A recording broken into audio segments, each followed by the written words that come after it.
nangyayari sa maraming kabataan at kababaihan. And I really hope this movie touched your hearts and hindi lang as viewers but as our leaders and fellow Filipinos. And sana may mangyaring maganda after this film at sana may pagbabago sa bansa. Thank you. Thank you. When we went here nung una, madami pang bakanting upuan. Pero before the screening started, standing room only na. So super thank you for coming here, bringing your family. We appreciate your presence. We know sobrang precious ng oras ninyo. So you're really very grateful that you're here. When Kong Javi and Kong Rene were at the SMRS screening, they told us na because they were very touched with the film, they will organize a screening at the House of Representatives mismo para hindi na magta-travel papunta ng SM Ora or SM North. And they really did.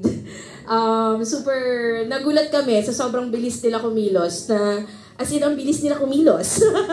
Super thank you. We're very grateful. At yun po, sa umpisa akala namin gumagawa lang kami ng pelikula.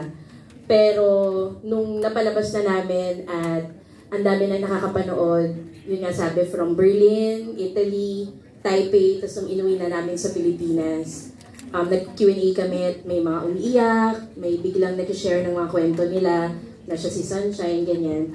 Parang hindi na lang siya naging pelikula sa amin. Parang naging parang mission na rin namin na yung mga Sunshine outside the film ay hindi mangyari sa kanya yung nangyari kay Mengay or yung nangyari sa ibang mga bata na nandun sa pelikula. So kaya sobrang pumupunta talaga kami sa mga Q&A, sa mga screening na katulad nito kasi ayun, hindi namin kayang manatili lang siyang pelikula. Yes. I would just like to add, I forgot, sorry. I want to thank Kong Javi and Kong Rene for this. Kami ni Direk, siguro almost isang taon na namin itong pinopromote. Nag-start kami sa ibang bansa. And umikot siya sa mga iba't ibang countries. And makakarinig ka talaga ng mga totoong storya.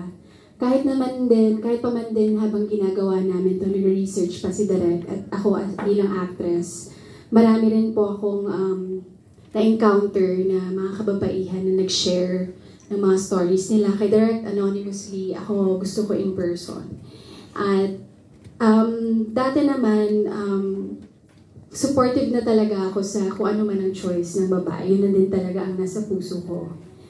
But nasanay ako na parang lagi lang akong nag-a-adjust kasi baka unang-una magalit yung parents ko, baka magalit yung mga tao, pero tahimik lang akong sumusuporta. Honestly, prior to film, after filming this, dun na habang palapit na na-realize ko na ipapalabas na namin siya. May onting takot din talaga akong nararamdaman na ready na ba ako i-promote siya sa Pilipinas. And alam ko naman na